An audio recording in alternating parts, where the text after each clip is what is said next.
Corée du Sud, oiseau, train d'atterrissage, mur en bout de piste. Comment expliquer le crash meurtrier? Si pour les autorités, la cause présumée de la catastrophe est un choc avec des volatiles, la présence d'un mur en bout de piste ayant plié l'avion en deux est également pointée du doigt. Collision avec des oiseaux? Défaillance du train d'atterrissage? La faute à un mur solide en bout de piste? Les experts tentent d'expliquer le crash meurtrier d'un avion survenu dimanche dans le sud-ouest de la Corée du Sud, le pire accident aérien sur son sol. Une vidéo diffusée par la chaîne locale MBC montre l'appareil, un Boeing 737 à 8 cents de la compagnie sud-coréenne Low Cost Jeju Air, atterrir sur le ventre à l'aéroport de Muan, ses moteurs crachant de la fumée, avant de percuter un mur et de s'enflammer. Sur les 181 passagers en provenance de Bangkok, 175 voyageurs et 6 membres d'équipage, seule une hôtesse et un steward ont survécu. Les oiseaux impliqués. Pour les autorités, la cause présumée de la catastrophe est un choc avec des volatiles, anticipent des pilotes surtout quand il s'agit d'avions à réaction dont les moteurs peuvent perdre en puissance ou s'arrêter après avoir aspiré un oiseau. La tour de contrôle de l'aéroport avait envoyé un avertissement en ce sens à l'équipage du vol à 3 minutes du crash. Le pilote avait lui émis un message d'alerte avant l'atterrissage d'urgence. Il est plausible que des canards, qui sont répandus dans la région, aient joué un rôle majeur dans l'accident, estime auprès de l'AFP Choi Chang-gyom, professeur de sciences forestières à l'Université nationale de Séoul.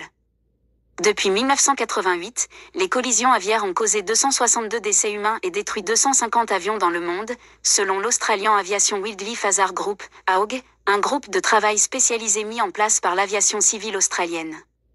Ces chiffres ne prennent pas en compte le crash de Muan.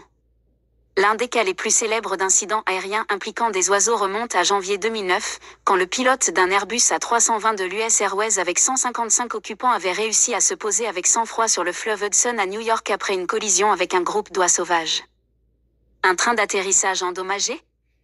Puisque le Boeing de Jeju Air a touché terre sur le ventre, la question d'une défaillance du train d'atterrissage consécutive à cette collision a été soulevée. Le train d'atterrissage utilise un système hydraulique, qui a néanmoins besoin d'électricité, explique à l'AFP Kim Kwang-gil, professeur de sciences aéronautiques à l'université coréenne de Sia et lui-même ancien pilote.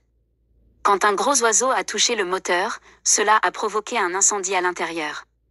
Cela a perturbé les systèmes électriques de l'avion, qui tournent grâce à un générateur alimenté par un moteur. Le choc de l'oiseau a probablement endommagé ces systèmes cruciaux, rendant le train d'atterrissage inopérant. L'avion ne peut voler indéfiniment, et, sans ses roues, il doit atterrir sur le ventre, dit l'expert, précisant que les appareils sont conçus pour résister à ce type de situation. Un mur en bout de piste pointé du doigt.